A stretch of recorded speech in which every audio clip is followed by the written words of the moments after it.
Good evening, it's S9. Now you know me, I don't enjoy making videos like this. Incidents like these, tragedies, they cut deep into families, into communities, and truth be told, I'd rather not speak about them at all.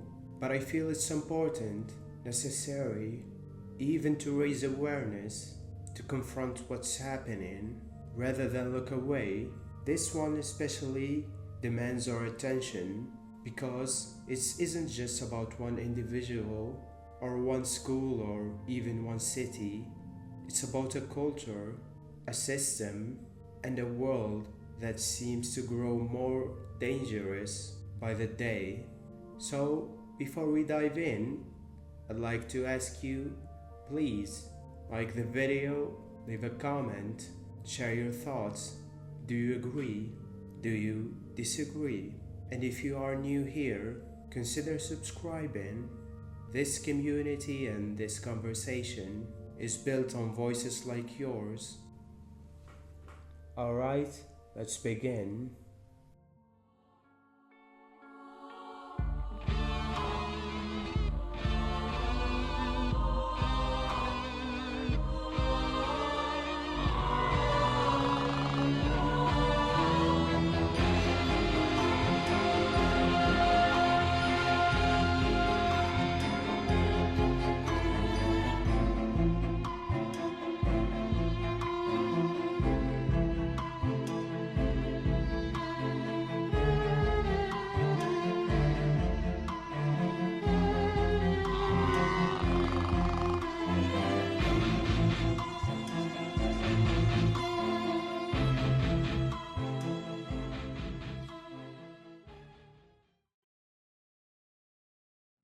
Around the world, the start of a new school year is full of promise, new friends, new goals, new success. Ask the kids or parents, they'll tell you that.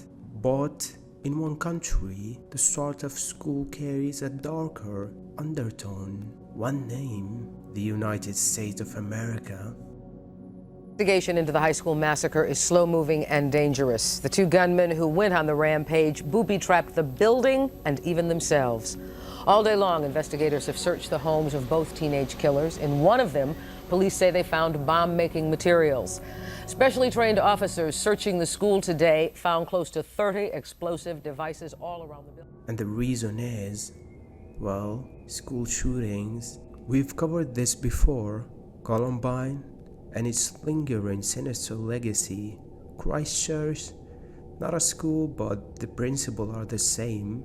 Hate, ideology, access to weapons, and the shocking inevitability of violence.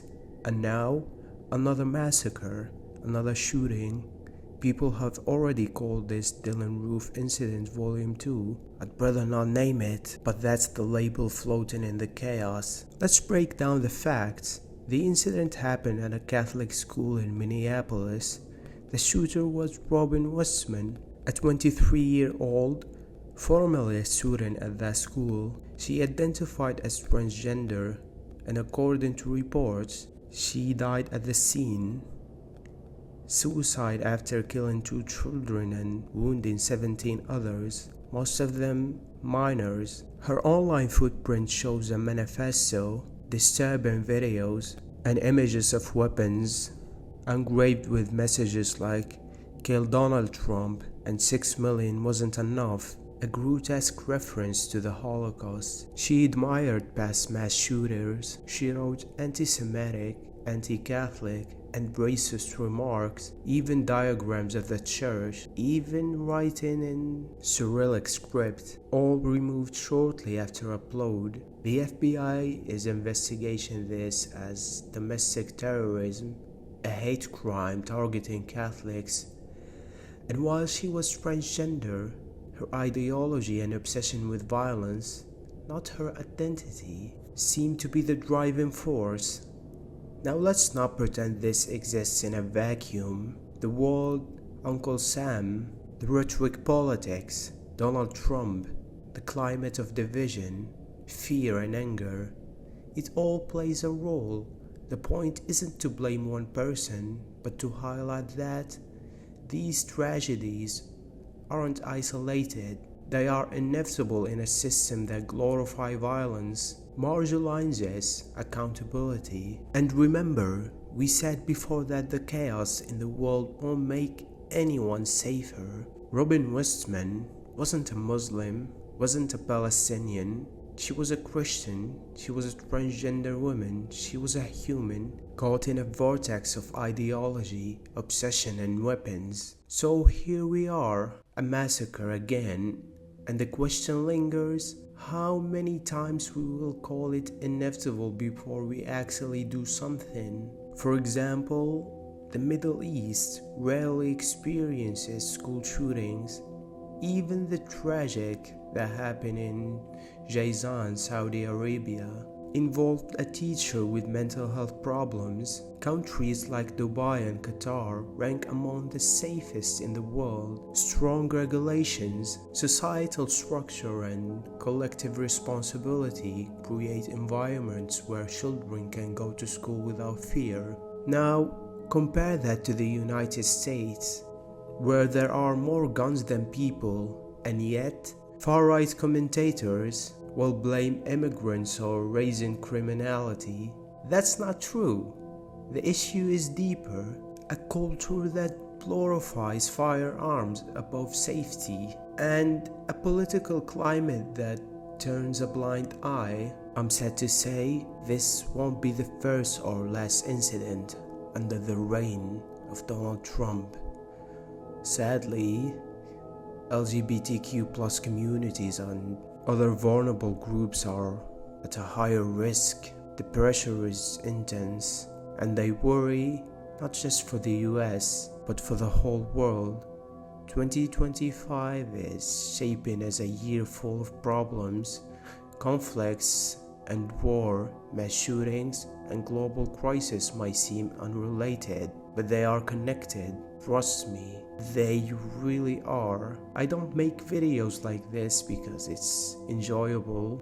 I don't cover in tragedies deepens the pain for families affected, but I hope they will find peace someday. I hope parents waking up each day to send their children to school can sleep a little easier. Even though they know the threat is real, everybody deserves to feel safe and secure. Thank you for sticking with me through this episode. I am S9 and this has been Decode.